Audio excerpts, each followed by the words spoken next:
Tu es plus grand que ça, que l'on dit. Jéhovah, tu es plus grand que ça, que l'on dit. Tu es plus grand que ça, que l'on dit.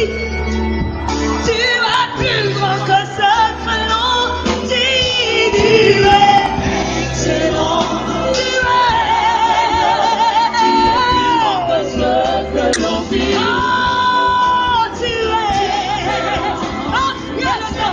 Qui ne peut plus rien pour toi. Peut-être que tu as le sida. Peut-être que tu n'arrives pas à tomber enceinte. Peut-être que tu n'arrives pas à trouver ton mari. Tu ne trouves pas de femme. Et les démons ont dit que c'est fini pour toi. Il dit, et voilà, on l'a enterré. On ne va plus jamais entendre parler d'elle. On ne va plus jamais entendre parler de lui. Mais je te dis ce soir, Jésus est plus grand que ce que l'on dit. Il est le maître des circonstances. Il est le maître de tous les temps. Il est excellent. Il est merveilleux. Il ne peut plus que ce que tu penses. Ce que les hommes ont dit. Jésus est plus grand que tout cela.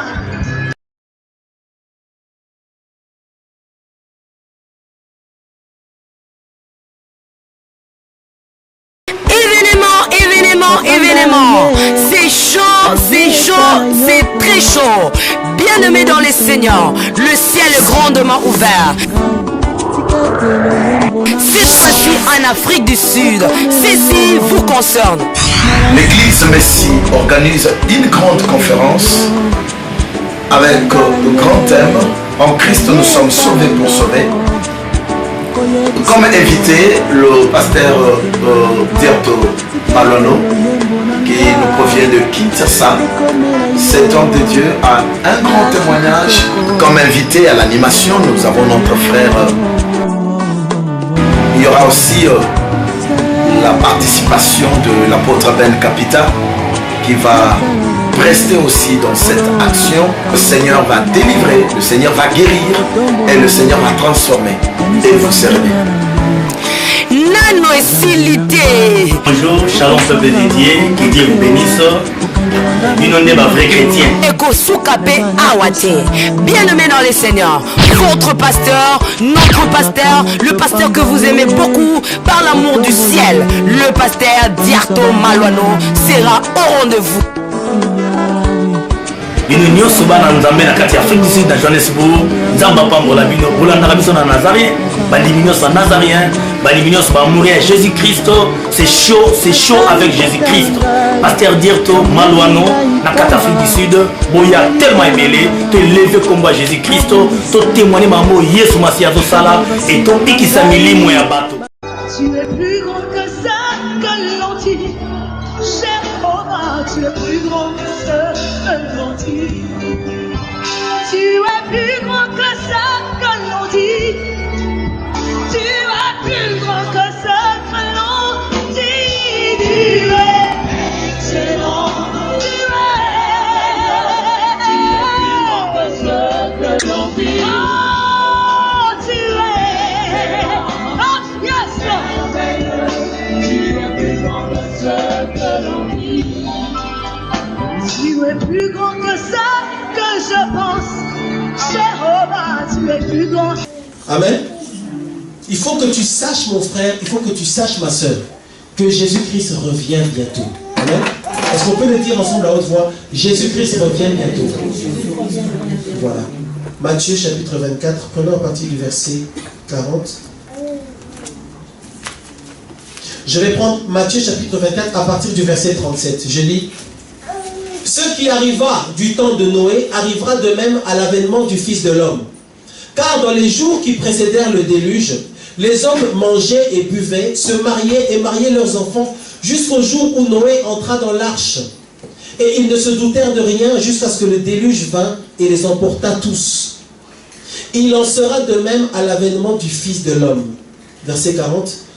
Alors de deux hommes qui seront dans un champ, l'un sera pris et l'autre laissé.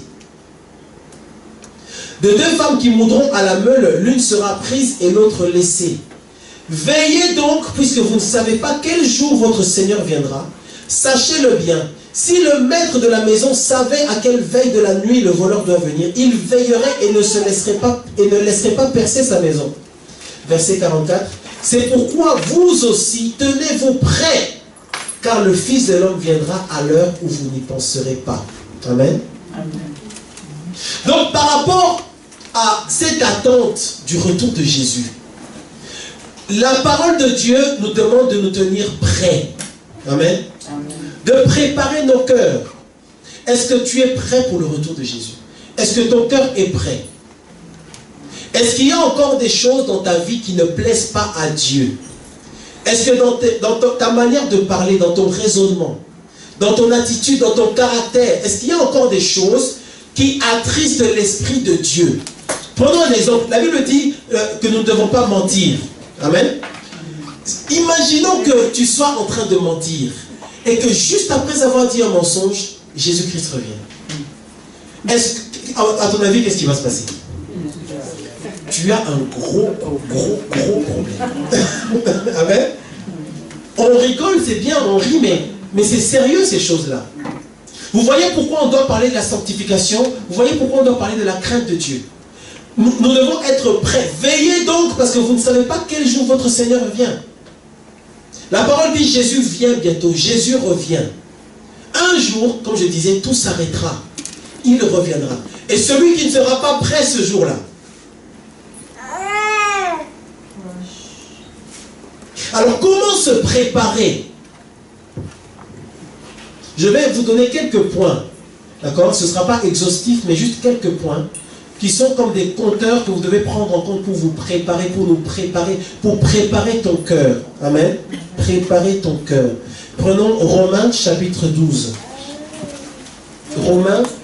Et en fait, là maintenant, on va parler de choses qui, moi j'aime bien appeler ça le haut niveau. Amen. Dis un peu avec moi, haut niveau. Parce que les enfants de Dieu sont habitués à la vie cool. Hein? Mais mon frère, ma soeur, pour aller au ciel, là, pour entrer dans la nouvelle Jérusalem, c'est haut niveau. Dis un peu haut niveau. Voilà, donc celui qui voudra vivre sa vie chrétienne en mode cool, en mode ça va comme ça, je vais m'en sortir. Oh, Dieu me pardonnera, Dieu me pardonnera. Mais tu ne sais pas quand viendra la fin. Amen.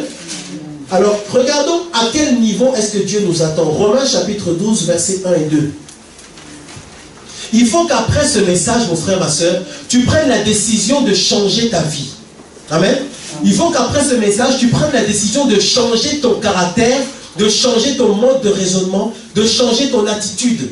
Regarde le niveau auquel Dieu nous attend. Regarde Romains chapitre 12, versets 1 et 2. Je vous exhorte donc, frères, c'est Paul qui parle, par les compassions de Dieu, à offrir vos corps comme un sacrifice vivant, saint, agréable à Dieu, ce qui sera de votre part un culte raisonnable. Verset 2.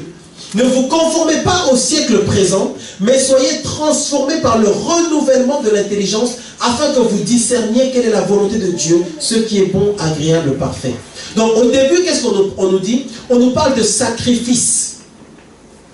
Mon frère, ma soeur, si tu veux entrer dans la nouvelle Jérusalem, il faut que tu puisses offrir ton corps comme un sacrifice vivant à Dieu. Amen. Et quand je dis sacrifice vivant, je ne parle pas d'aller faire un grand barbecue quelque part et de mettre ton corps là-bas. D'accord? Je ne parle pas de ça. Je parle de... Il faut que ton corps soit, ou ta chair, soit à chaque instant soumise à la parole de Dieu. Amen. Amen. Donc tu vis une vie de...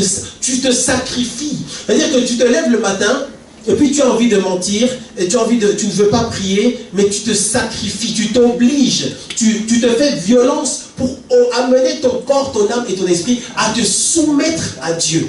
Et c'est tellement difficile que Paul va dire qu'il s'agit d'offrir ton corps comme un sacrifice vivant. Amen.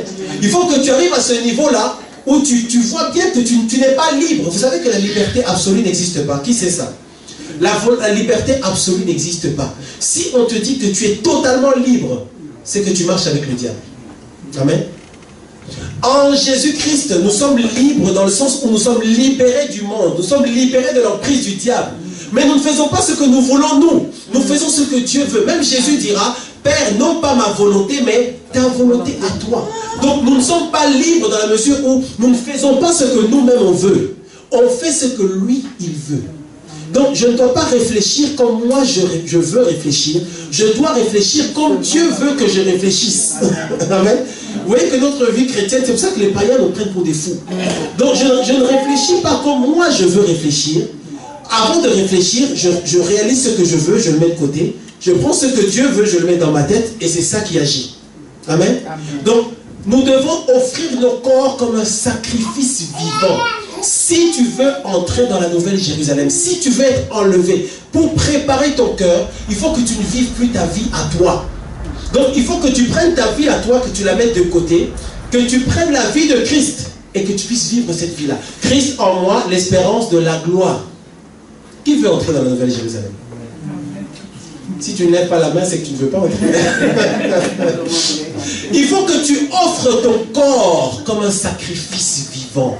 Et là, on n'est plus dans le chrétien cool, le chrétien qui ment, qui est hypocrite, qui n'a pas décidé dans quel camp est-ce qu'il veut évoluer. Ici, on est au niveau des disciples et des apôtres. Amen.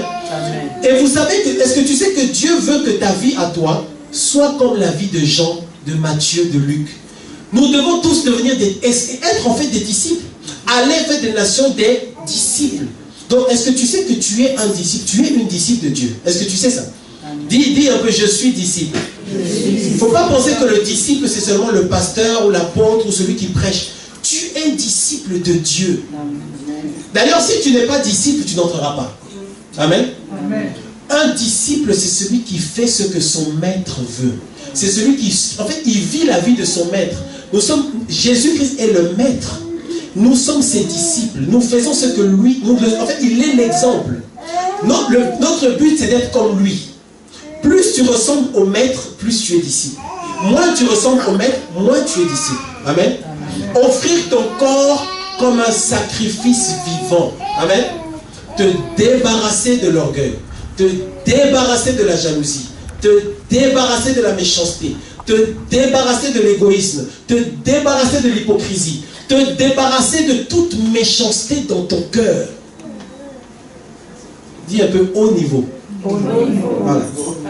Il faut qu'on puisse aller élever vraiment le standard. La barre est plus haute que ce qu'on croit. Bien aimé dans le Seigneur. La barre est plus haute que ce qu'on croit. On a eu des assemblées où on nous a cool. Si tu n'abandonnes pas le péché, tu iras en enfer. Amen. Si tu ne te détaches pas du mal, si tu as toujours tu es porté vers l'hypocrisie, porté vers la pudicité, tu aimes le monde, tu as encore l'amour du monde en toi, en cachette, tu aimes encore le monde. Certains frères et sœurs, ils viennent et nous prions, mais quand on voit leur vie, on sent qu'ils continuent à aimer le monde. Quand on regarde dans leurs yeux, on voit qu'il y a encore un peu de folie dans leurs yeux. Amen. Amen. On a parlé des vierges sages, des vierges sages et des vierges folles. L'esprit de folie, c'est cet esprit-là qui fait que on croit qu'on peut s'en sortir sans se soumettre totalement à la parole de Dieu. Amen. Il faut que ta vie change. Si ta vie ne change pas, si tu n'abandonnes pas tes mauvaises voies, si tu continues à aimer le monde. D'ailleurs, voici un des signes qui montre quand quelqu'un continue à aimer le monde. Tu verras que dans ses relations, elle continue à marcher avec des gens qui ne craignent pas Dieu dans ses relations. Amen. Quand toute relation est spirituelle, qui sait ça? Toute relation est spirituelle. Toute relation. Pourquoi est-ce qu'on dit que toute relation est spirituelle? Toute relation est spirituelle parce que toute relation, soit elle te rapproche de Dieu, soit elle t'éloigne de Dieu. Donc toute relation est spirituelle. Donc il faut que tu fasses tes choix. Si tu vois que tu as une relation qui t'éloigne du Seigneur, éloigne-toi de cette relation-là. Amen. Il y a toujours un système d'influence dans une relation. Soit c'est toi qui influences l'autre, soit c'est toi qui seras influencé. Donc si tu es en contact avec des gens qui ne craignent pas Dieu, ça peut fonctionner juste au début. Et là tu essaies de voir si c'est toi qui vas pouvoir influencer. Mais dès que tu te rends compte que ce n'est pas toi qui influence, éloigne-toi. Parce que tu vas te faire influer, tu vas t'habituer à être à côté des gens qui boivent. Tu vas t'habituer à être à côté des gens qui mentent. Et petit à petit, un jour, sans le savoir, tu auras déjà un verre d'alcool dans la bouche. Et oh, j'ai bu.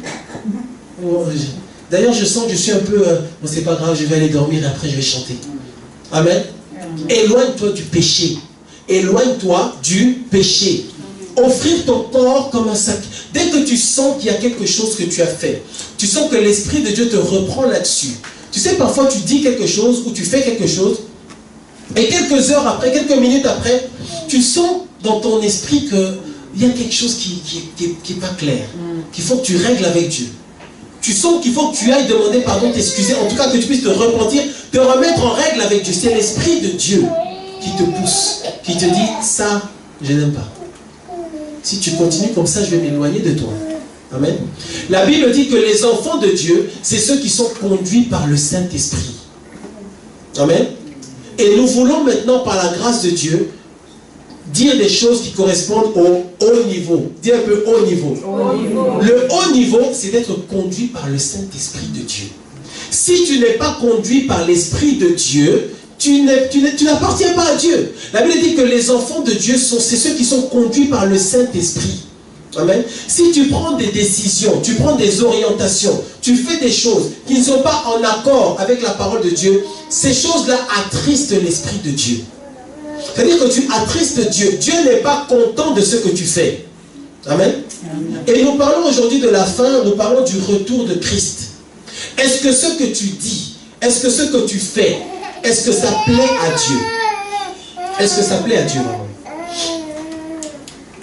Dans ton caractère, dans ton attitude, dans ton raisonnement, dans tes choix, dans tes orientations, est-ce que ça plaît à Dieu? Ce que tu fais, est-ce que ça plaît à Dieu?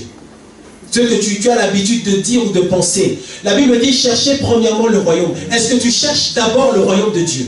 Est-ce que dans ta vie, tu cherches d'abord le royaume de Dieu? C'est Jésus qui a dit, cherchez premièrement le royaume. Amen. Vous savez, dans la parole, il faut qu'on fasse attention quand c'est Jésus qui parle. Il faut qu'on fasse très attention quand c'est Jésus qui parle. Chaque mot, chaque phrase de Jésus, c'est Dieu qui parle. Et il a dit, cherchez premièrement le royaume des cieux et sa justice. Est-ce que tu cherches premièrement le royaume de Dieu? Je vais parler un peu de la délivrance. Vous voyez maintenant à quel point est-ce que la délivrance devient quelque chose d'important. Et nous sommes parfois attristés parce qu'on voit qu'il y a des frères et sœurs qui ont de graves problèmes, ils ont besoin de délivrance. Mais ce qui nous attriste, c'est qu'on voit qu'ils ne cherchent pas vraiment la délivrance. On a eu un message où on a parlé d'une proposition, on a parlé de comment arriver à la délivrance, comment préparer sa délivrance. Est-ce que tu cherches la délivrance? Pourquoi est-ce que tu dois chercher la délivrance? Pourquoi est-ce que tu dois prier intensément pour chercher la délivrance? Pourquoi? Dis un peu pourquoi.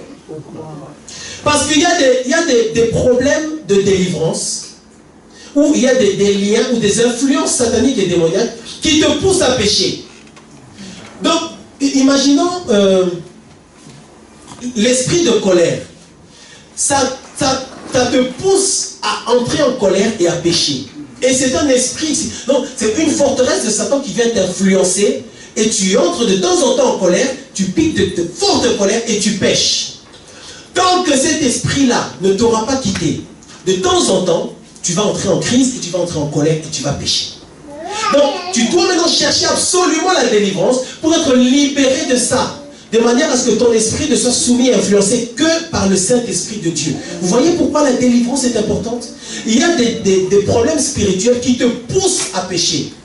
Ça pousse dans l'impudicité, ça pousse. Il y a même des esprits qui poussent à mentir. Il y a des gens, quand ils mentent, en fait, ils pêchent par indiscipline. Donc, ils ne se disciplinent pas et de temps en temps, ils mentent. Ça, c'est une catégorie à part.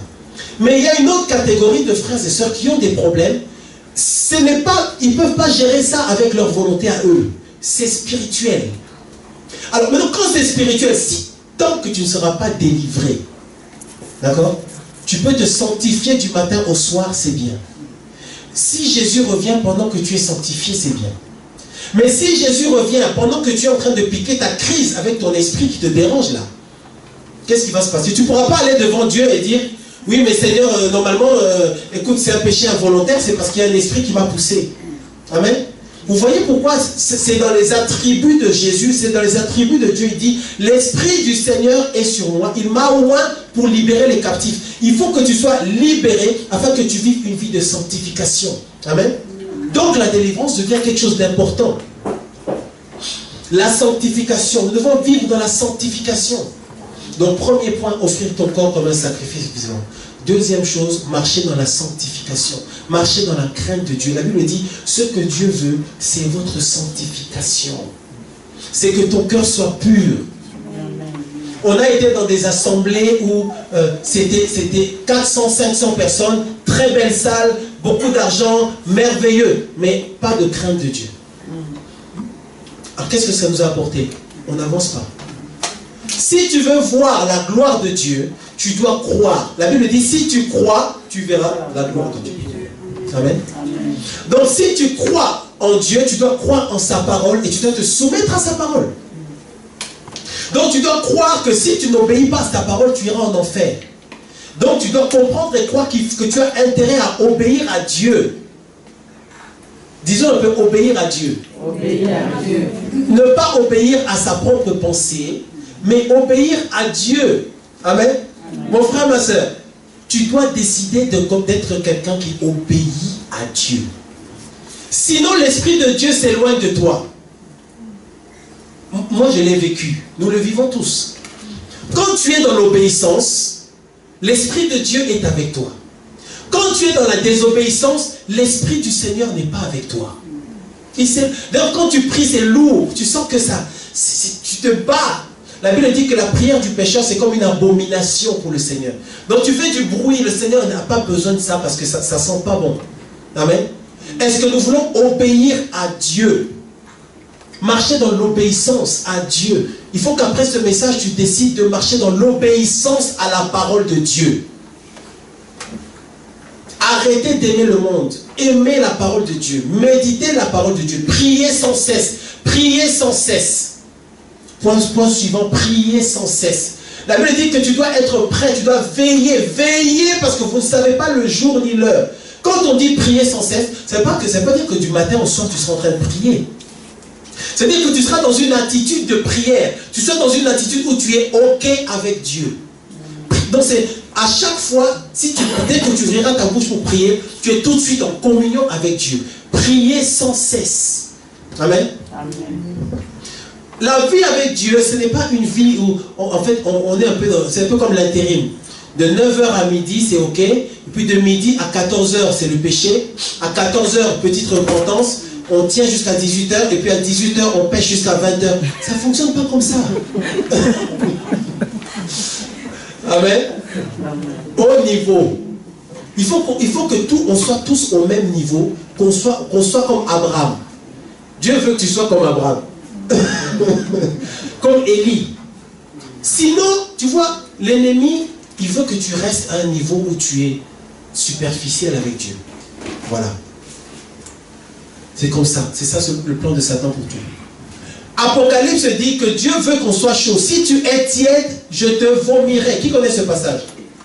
Être chaud pour le Seigneur. Est-ce que tu es chaud pour le Seigneur? Est-ce que tu es chaud pour le Seigneur? Priez sans cesse. La Bible dit maintenant 3 choses demeurent et ce sont les 3 points suivants. La foi, l'espérance et l'amour. Si tu veux entrer dans la Nouvelle Jérusalem, tu dois marcher dans la foi. Tu dois croire en Dieu. On a parlé de la foi l'autre jour. On a dit la foi, c'est la confiance totale en Dieu. J'ai confiance totalement en Dieu. Quoi qu'il arrive, j'ai confiance en Dieu.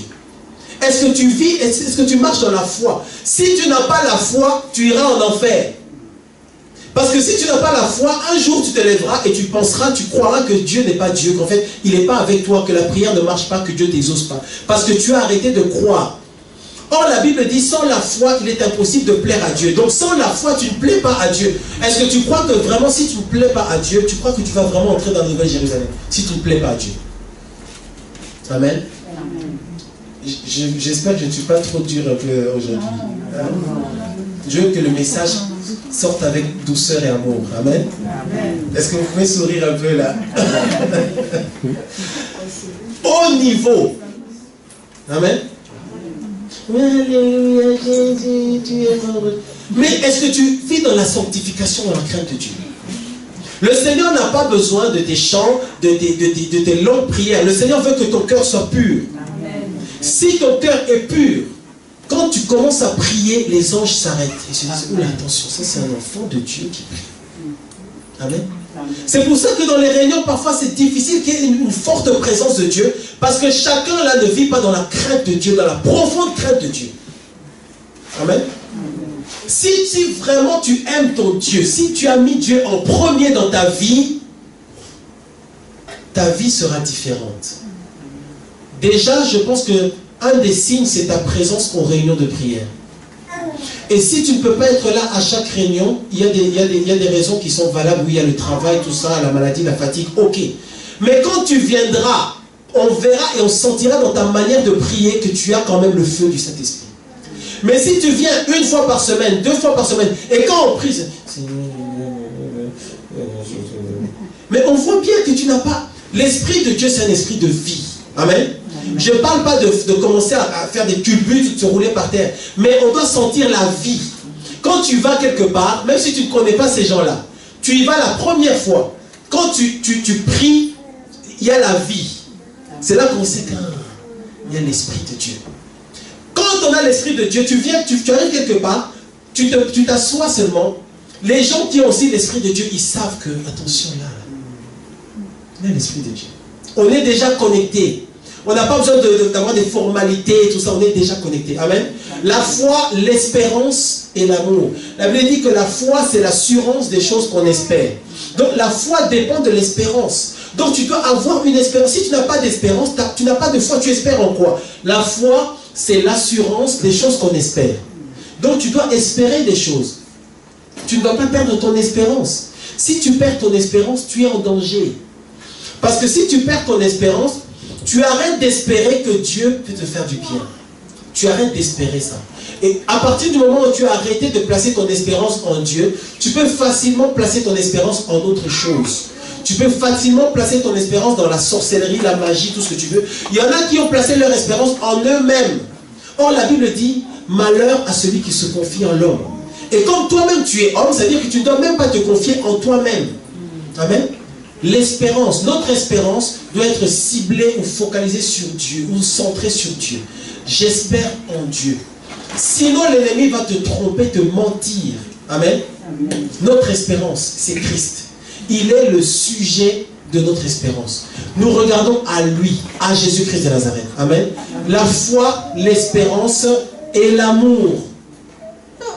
Bien-aimés dans le Seigneur, nous devons marcher dans l'amour. Est-ce que tu marches dans l'amour? Est-ce que tu aimes les gens qui sont autour de toi? Est-ce que quand on s'approche de toi, on sent que tu crains Dieu et que tu marches dans l'amour? Quand on te fait... Une des façons de voir ou d'identifier un enfant de Dieu, ou pas, c'est sa réaction quand il a un problème avec les gens. C'est sa réaction quand on lui a fait quelque chose qui franchement, qui l'a vraiment blessé. C'est ça, c'est là qu'on saura. Comment est-ce qu'on saura que tu crains Dieu? Comment est-ce que tu réagiras quand je t'aurai blessé? C'est là qu'on saura si tu crains Dieu. Parce qu'il y a des frères et sœurs qui ne craignent Dieu que quand tout va bien. Mais si jamais il y a un problème un jour, la manière avec laquelle le frère ou la sœur va parler, tu recules, tu t'assois, tu te dis, mais c'est pas possible. C'est lui qui a parlé comme ça. Et tu vas dire des paroles méchantes qui blessent. Or, vous savez que pour une seule parole, pour qu'on sort en 2 secondes, ça peut prendre 10 ans pour guérir un cœur. 10 ans. Et tu ouvres ta bouche et tu dis des choses méchantes parce qu'il y a un mauvais esprit de colère qui t'inspire et qui te donne les bonnes informations à sortir pour que ça fasse mal. Et tu dis ces choses-là. Et tu blesses.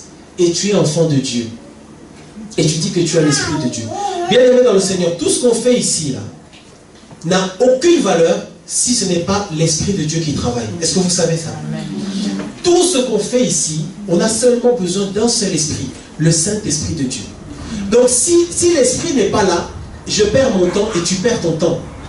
Donc tu dois être en accord. La Bible dit que notre esprit doit devenir un avec Dieu. Notre esprit doit devenir un avec l'esprit de Dieu. Amen. Alléluia. Amen. Au niveau. Il faut que ta vie change. Il faut que tu puisses faire un effort pour craindre Dieu, pour marcher avec Dieu. Le livre nous dit veillez parce que vous ne savez ni le jour ni l'heure. Un jour, tout ça ici s'arrêtera. Et on sera face à face avec le Père. Et là maintenant il va commencer à regarder, à passer tout ce que tu as fait en revue. Comment est-ce que tu vis avec Dieu? Comment est-ce que tu vis avec ton mari? Comment est-ce que tu vis avec ta femme? Marie, aime ta femme comme Christ a aimé l'Église. Femme, sois soumise à ton mari. Enfants, obéissez à vos parents. Est-ce que tu pratiques? Est-ce que nous pratiquons ces choses? Nous devons craindre Dieu, mon frère, ma soeur. La vérité, c'est que si nous ne marchons pas dans l'obéissance totale, nous ne serons pas prêts. La Bible dit qu'il y aura deux personnes qui seront dans un champ, et il y en a un qui sera enlevé et l'autre va rester.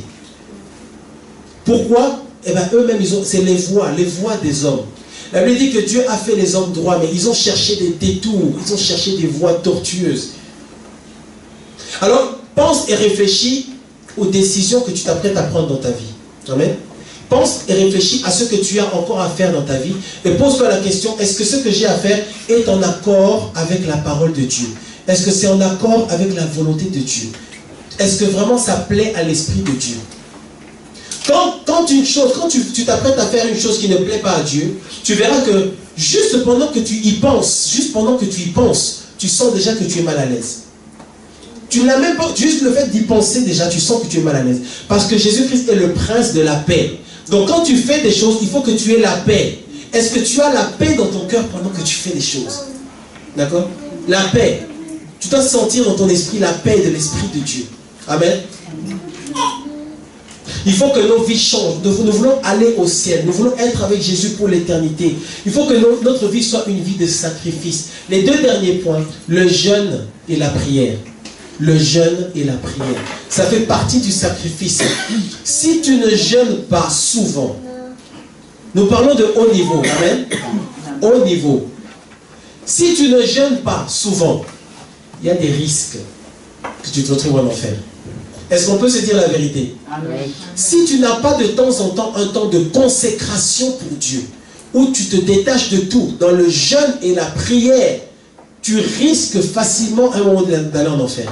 Parce que quand tu vis ta vie sans jeûner, tu n'es pas dans le sacrifice. Il y a beaucoup de choses, en fait, il y a tellement de distractions qui t'empêchent d'être connecté à l'Esprit de Dieu. Mais quand tu te mets à part dans le jeûne et la prière, ça t'aide, ça te rafraîchit. Amen. Il faudra qu'on puisse parler en détail du jeûne et de la prière. D'ailleurs, la Bible dit, Jésus-Christ, un jour, les disciples priaient pour un enfant et ils n'ont pas pu chasser le mauvais esprit. D'accord? Je crois que vous connaissez cette histoire. Et après, les disciples ont demandé à Jésus, mais comment ça se fait qu'on n'a pas pu, maître, comment ça se fait qu'on n'a pas pu le chasser? Et Jésus leur dit, mais, d'abord il les a engueulés. Il dit, mais race incrédule, jusqu'à quand est-ce que je serai avec vous? Vous me fatiguez, je suis avec vous tous les jours, et je vous ai enseigné ce qu'il faut faire, vous voyez comment je vis, et vous n'arrivez toujours pas à faire ces choses. Après il leur dit, cette race-là ne sort que par le jeûne et la prière. Ça veut dire quoi? Ça veut dire qu'il y a certaines choses dans ta vie, mon frère, ma soeur. Il y a certaines choses dans ta vie qui ne bougeront pas si tu n'as pas une vie de jeûne et de prière. Amen. Est-ce qu'on peut dire ensemble jeûne et prière? Jeûne et prière. Alors, qui est-ce qui ne jeûne pas souvent ici? Soyons honnêtes. Il faut qu'on change. On va s'entraider pour changer. Amen. Il faut qu'on passe à un haut niveau. Dis avec moi, haut niveau. Le haut niveau, c'est le niveau normal pour le Seigneur. La vie de sacrifice et de consécration à Dieu. Nous voulons voir des miracles. Nous voulons voir des miracles. Nous voulons la puissance de Dieu. Qui veut la puissance de Dieu? L'onction de Dieu. Nous voulons, oui, je veux. Là, c'est ok. Eh bien, on doit avoir cette vie de sacrifice. Amen. De consécration pour Dieu. Amen. Même les païens qui ne connaissent pas Dieu, qui ne sont pas connectés au Dieu d'Israël, ils jeûnent. Je ne vais pas citer de, vous savez, ils jeûnent. Mais nous qui avons le Dieu vivant, nous mangeons. Depuis que nous avons commencé à manger, en fait, qu'est-ce qui a changé dans nos vies? Ce n'est pas un beefsteak qui va changer ta réalité. Amen. De temps en temps, tu mets les choses de côté. Il faudra qu'on puisse avoir à un moment donné 40 jours de jeûne. Amen. 40 jours de jeûne et on se retrouve ici tous les soirs pour prier. Pour prier ensemble juste une heure, juste une petite heure. Qui est d'accord avec ça? 40 jours déjà.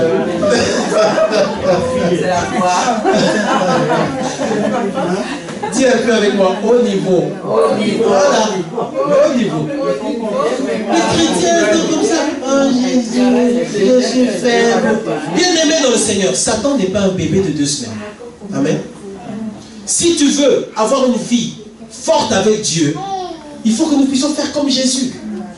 Mais je ne dis pas que pendant 40 jours, on ne va pas manger. D'accord? Je dis que pendant 40 jours, on ne mange que le soir. Est-ce que ça rassure quelqu'un? Non, ce n'est pas 40 jours sans manger du tout. Amen. On va s'arrêter là. Un jour, tout s'arrêtera. Amen. Un jour, tout s'arrêtera.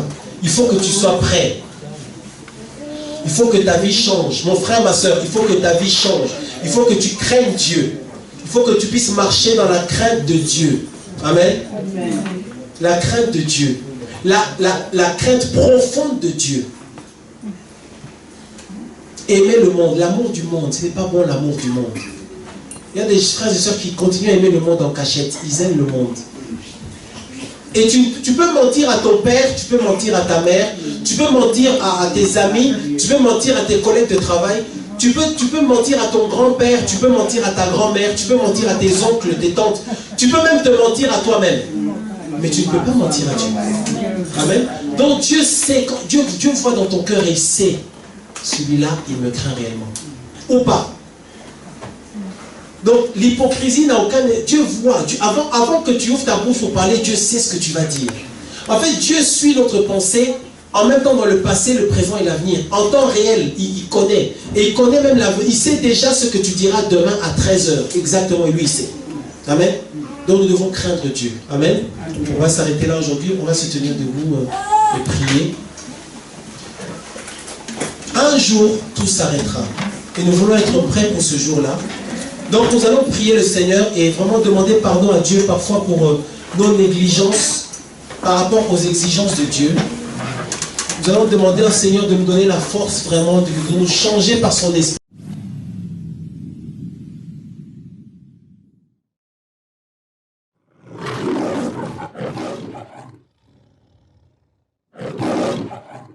Tu es plus grand que ça, que l'on dit. Jéhovah, tu es plus grand que ça, que l'on dit. Tu es plus grand que ça, que l'on dit. Tu es plus grand que ça, que l'on dit. Tu es excellent. Tu es plus grand que ça, que l'on dit.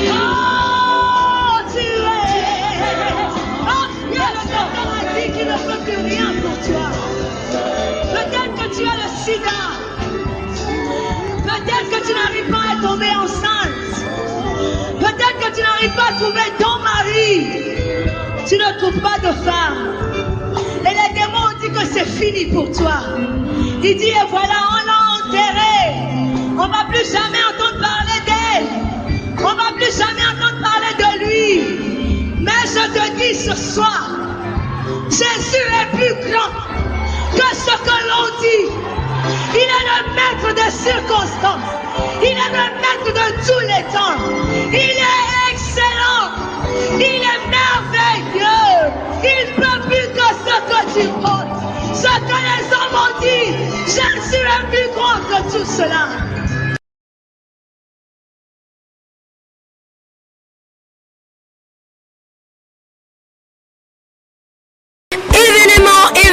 Événement, c'est chaud, c'est très chaud. Bien-aimés dans les seigneurs, le ciel est grandement ouvert. Cette fois-ci en Afrique du Sud, ceci vous concerne. L'église Messie organise une grande conférence avec le grand thème « En Christ nous sommes sauvés pour sauver ». Comme invité, le pasteur Diarto Malono, qui nous provient de Kinshasa. Cet homme de Dieu a un grand témoignage. Comme invité à l'animation, nous avons notre frère. Il y aura aussi la participation de l'apôtre Ben Capita qui va prester aussi dans cette action. Le Seigneur va délivrer, le Seigneur va guérir et le Seigneur va transformer et vous servir. Nano esilité. Bonjour, shalom peuple dédié, que Dieu vous bénisse. Une on est ma vrai chrétien. Eko Soukabe Awate. Bien-aimé dans les Seigneurs, votre pasteur, notre pasteur, le pasteur que vous aimez beaucoup par l'amour du ciel, le pasteur Diarto Malouano sera au rendez-vous. Bino nyonso bana nzambe na kati ya Afrique du Sud na Johannesburg, nzamba pambola bino bolandaka biso na Nazarien, bandimi nyonso ya Nazarien, bandimi nyonso bamourir ya Jésus-Christ, c'est chaud avec Jésus-Christ. Pasteur Diarto Malouano na kati Afrique du Sud, boya tellement ébélé, te lever combat Jésus-Christ, to témoigner mambo Yesu Masiya zo sala et to pikisa milimo ya bato.